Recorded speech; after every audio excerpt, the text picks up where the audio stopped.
Hello, and welcome to the Permission to Breathe podcast, a transformative space dedicated to providing a sanctuary where you can inhale deeply and exhale freely, embracing your grief journey unapologetically. I am your host, Dr. T.I.M, here with you every Monday to offer comfort, guidance, and hope.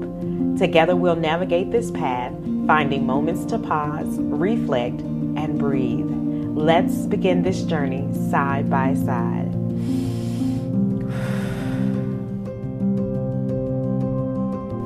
Today's episode is sponsored by Let the Church Grieve by Dr. T.I.M, a compelling book that explores the often overlooked subject of grief within spiritual communities.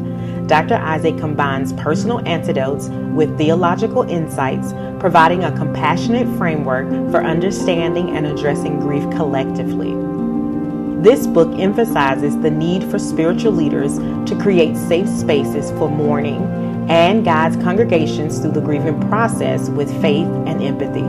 It's a must-read for anyone looking to support those experiencing grief within their spiritual communities. Grab your copy of Let the Church Grieve at www.drtamiisaac.com today and begin the journey towards healing and growth. This episode seeks to open a dialogue about the essential role that permission plays in the grieving process, advocating for a more compassionate approach to dealing with loss, a pathway paved with empathy, support, and collective acceptance, allowing each of us the space we need to heal. Hey, hello, this is Dr. Isaac here with the Permission to Breathe podcast. Welcome to season 1, episode 1. I thought today that we would start out with the question, why permission? Since that's the title of the podcast, Permission to Breathe. And I was thinking that many times you grow up and you're just like, what I need your permission for? I'm a grown woman, I'm a grown man. But according to Dr. Mark Brackett, he, in his book, Permission to Feel, he shares how we grow up and learn to deny our feelings. You know, those times where we learn from our parents or guardians, teachers, role models that tell us, you know, suck it up, don't cry, don't let them see you cry, you know, or crying is for wimps, or what does crying do? And so we learn that type of coping, of not crying and just dealing with our situation at hand without actually addressing our emotions. And what happens is we deny ourselves, but we also deny other people the right or the ability to have permission to feel the way that they feel, right? And so as I think about that, many people who are grieving do not allow themselves to experience the emotions or the brunt of the emotions that they're feeling as they go through their journey. And this is why many people find it very difficult to journey through their grief, because they're doing it by themselves, because they feel like they don't have permission, not just from themselves, but they don't have permission from the community that they're around, whether that's family, in their spiritual communities, or in their jobs, in whatever hobbies or communities that they may be a part of. They don't have that permission. And really just receiving permission is more about having validation of what we're feeling. It helps also facilitate support that we get from other people. It helps to foster a healing environment, right? With other people, and where we can freely express what we are feeling, right? And so when I talk about permission to breathe, this is permission to release all of our emotions and everything that has been weighing us down. And sometimes that permission to breathe is crying. It is labeling what emotions you're feeling. It's allowing those emotions to be felt and for them to navigate the course that they need to navigate. And a lot of times we don't like the way these emotions make us feel, and some of us are uncomfortable experiencing the emotions of other people. But it is a very important part of our grieving, a very important part of us being able to move forward with our life circumstances, right? So we have to learn to give ourselves permission, be kind to ourselves, but also give other people the permission to be able to experience what they're feeling so that they can have steps to moving toward healing, right? So I want to give us briefly 6 reasons why having permission, both from ourselves and others, is crucial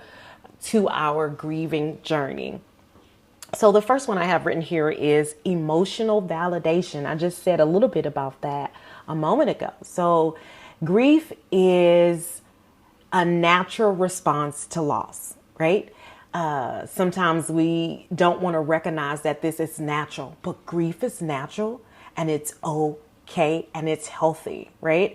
And again, societal norms, of course, we don't want people to have these emotions that make us feel uncomfortable. And so when we don't allow them to have these emotions that are flowing through, then they don't feel the validation or the welcoming of how they are feeling. And so they suppress it and they hide it. But it is vital to our emotional health that we have a community, a support system that will validate our emotions as we allow them to process through, and as they begin to, as you begin to breathe life into whether you're angry, happy, mad, sad, glad, confused, disappointed, whatever that is that you're experiencing, you gotta stop harvesting it. We have to stop being enablers that are causing people to harvest these emotions, because they end up turning into something very bitter sometimes, and resentment. And these things don't make us feel well at all, emotionally or mentally, right? So we want our emotions to be validated. It's very crucial. The second thing is having permission allows for healing to come forth in our lives. And so when we allow ourselves to experience and express grief without restriction, okay? Because sometimes we put boundaries around, how we're going to feel, when we're going to feel, and what that's going to look like. But the thing about emotions is you cannot tell it when to come and when not to come. We can, there's a quote, I believe his name is Robert Braunlet or something. He says that always let your emotions testify, but never let them rule. The point is they're going to come anyway, and they're going to do what they do anyway. So let them testify, but we just don't give them rule over our entire lives. And so that's how we kind of process that through and allow it to have its space so it can navigate through us. But we need permission so that we can begin to heal, because grief can manifest in so many different ways. And if we're not careful, sometimes it can be in ways that are not healthy for us, or even the people around us that are within our communities or that we spend time with throughout our days, right? So we want to make sure that we are healing and going through that healing process successfully, spiritually, mentally, emotionally, because grief has so many effects on our body, not just with our emotions, but we can experience mental conditions. We can experience physical conditions, because grief is housed within our body, and it can go any place in our body and manifest itself. And so we want to allow it to run its course so that we can process through in a very healthy way. Here's number 3. Reduce isolation. So when people begin to validate our emotions, acknowledging them and giving us the right to do it, it then reduces our feelings of isolation, right? Feelings of being alone, which means that I don't have to keep myself away from certain people because I'm feeling a certain way, but I can be in fellowship with people and still be able to process and experience the emotions that I'm having, and know that I'm not doing that alone by myself. Here's the thing. Grief is very individual, but it's also also relational. And I talk a lot about how grief is an individual thing, but it's also a communal thing. So there are times where we will be by ourselves, but then there are other times that we are needing to process our grief along with other people. There's a television, not television, but a streaming series on Prime that I like called The Wheel of Time. And often they tell the women in the series, like, your grief is your own. And I used to be like, what do you mean your grief? But actually, your grief is your own. However, there are times that this grief that belongs to you now becomes grief that we can share in a communal setting. And for those of us who are of a Christian background, there's a scripture that says, weep with them that weep, right? And so it's not weep with them because you had some type of relationship with the person that they've lost or the thing that they've experienced loss from. But mainly I'm hurting because my friend or my loved one is hurting. And so when we share in the grief with that person, then we help reduce the isolation that they may be experiencing because they feel like they can't share their grief with anybody else. Number 4, why we need permission is because it encourages support. So when we grant permission to grieve or people to grieve, it encourages a supportive environment where individuals can share their experiences and emotions without judgment. So it reduces isolation, but it also brings me into a group of people where I know that I won't be judged, because sometimes the emotions that we feel cannot necessarily be shared with many people, but there will be certain people who we can trust with our emotions. There's a phrase that I use in one of my books, my book called Close the Door. And on the cover, it says, not everyone is mature enough to be present to watch you press through your proclivities. There are some times that we're going through some really major situations that have maybe overtaken us, and that sometimes we may be out of character and we may be in a position where people are not used to seeing us in a low place or speaking in a certain way, because grief will change you, definitely. And so you want to be in a place with people that will not judge you or fear the experience that you're going through, that they can recognize that this is a moment that you are experiencing at this time, and that as time goes by, you will be strengthened to carry the weight of your grief in a much strengthened way than you are now. And that you're not judging my entire life based on the experience that I'm having now. And so this type of encouragement is invaluable. It is important to have, and we can have it in so many different forms too, right? So you can get that in counseling, some type of support group, or just simply with compassion.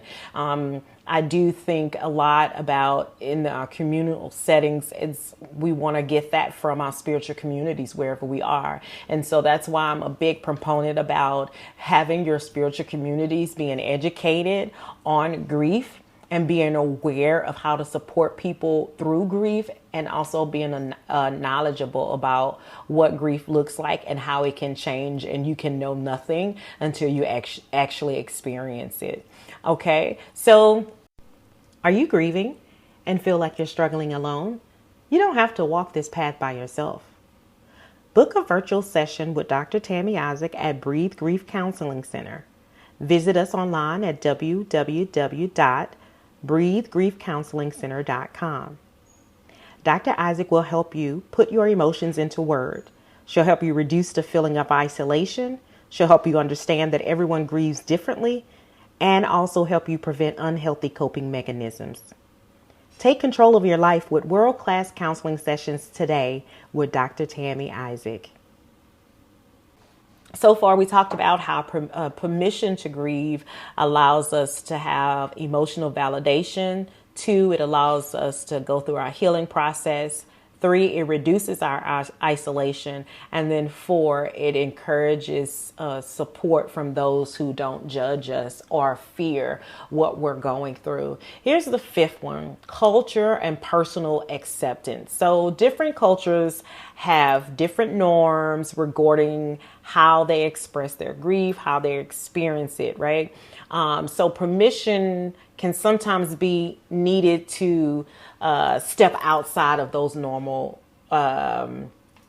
norms, right? So sometimes in our cultural way, we grieve in a certain way. We grieve for a certain period. And some of us get so used to, people grieving in a certain pattern in a certain way. And then you expect other people to do it that same way. But grief doesn't look the same. And I think that's one of the misconceptions that we have caused ourselves to believe, that, just because your mom died and now this person's mom died, that both of y'all's grief should look the same. Or even if siblings have lost their mother, just because they have the same mother does not mean that they will grieve in the same way. Right. They both have a different mosaic, a different relationship with the mother. And so we grieve based on the relationship that we have with people and the connection that we have with whatever person, place, or thing that you have actually lost. And on a personal level, giving oneself permission to grieve can also mean setting aside other self-imposed rules that we put on ourselves, or duties or responsibilities. There are certain things that we'll tell ourselves that we must do as we go through our grief. But honestly, there's nothing you really need to do. If you wake up in the morning, that's a blessing as you go through your grief journey. If you got out of bed that morning, it is a blessing, because grief is heavy and sometimes it's hard to even put your feet on the floor, right? If you ate a meal today because you haven't been eating in 5 days because you've been grieving, it's okay to step outside of what you have set boundaries just for yourself. And it's okay to step out of the boundaries that your culture has deemed acceptable or unacceptable. You have to find what's healthy and working for you at this point in your life, right? And so giving yourself permission as it relates to culture and personal acceptance is going to have to look like, or needs to look like, whatever is working for you at that moment. And it may not be the things that have been done before, and it may not be the things that you think you should be doing, right? And here's the last thing: long-term mental health, right? So we need this permission to support our mental health in the long run. When we suppress grief, it can lead to what they call prolonged grief or prolonged sorrow. It can lead to depression, it can lead to anxiety, and it can lead to other mental health issues, right? So giving ourselves permission to grieve can openly mitigate the risk of these mental conditions by dealing with our emotions as they come. So, sometimes issues rise and we be like, I'll get to it later. I don't have time to do it right now. I don't have time to focus on that. Well, you can't do that with your emotions through grief. You cannot. There's a saying there was a quote that I got from somewhere that said, grief demands your attention. It demands, your emotions demand your attention. And you can't decide, I'm not going to give you attention today. And you do that, right? And you think, oh, I have control over it. But honey, let me tell you, grief will rise upon you. The emotions will overtake you in a moment when you least expect it. And people will be looking at you like, what did happen? Why did she go crazy? Why did she blow up? What is she crying about? What is wrong with him? The thing is, because you have not given your emotions the place and the space to be able to flow like they should. And so what happens, it builds up over time, and like a dam, it will bust through the levees that you have put in place to keep it from moving. And we all know that when a levee breaks, it will flood the entire city. And that's what our emotions will do. They will run rapid in our lives, destroying relationships that we have built over time and even affecting our mental health in the long run. And so it is important that we give ourselves permission to feel what we are feeling right now, and not put it on the back burner saying, I'm going to deal with it later, because we never, ever come back to it. And dealing with our emotions, it's so vulnerable. And many of us are afraid to deal with vulnerability that we never come back around to it because we would rather not. It's too risky. I don't want to delve into that. And so we need to be mindful of our mental health in the long run. I might feel okay now, but it will creep on you before you know it. So the 6 things, right? Emotional validation, healing process, reduce isolation, encourages support, culture and personal acceptance, and long-term mental health. We have got to be so aware of how important it is to give ourselves permission to experience the grief, giving ourselves permission to breathe, to take a breather, to stop and to feel what we are feeling right now at this moment, so that we can have healing, we can have long life, healthy mind, healthy relationships, not just with other people, but with ourselves and with our emotions. Okay, so overall, having permission to grieve helps to create a healthier emotional state and community environment where grief is what? Recognized as part of life. Our emotions are recognized as a part of our life, and that our emotions are respected, get that, and supported rather than hidden and ignored, right? We want our emotions to be respected and supported by ourselves and our communities, and so that it is not hidden or ignored, because it will rise up in times that you least expect it. So why permission? So that we can be free of anything that will cause us to be unhealthy holistically. Permission to breathe. Thank you so much for joining me today on the Permission to Breathe podcast. I hope today created space for you to breathe and find peace on your journey.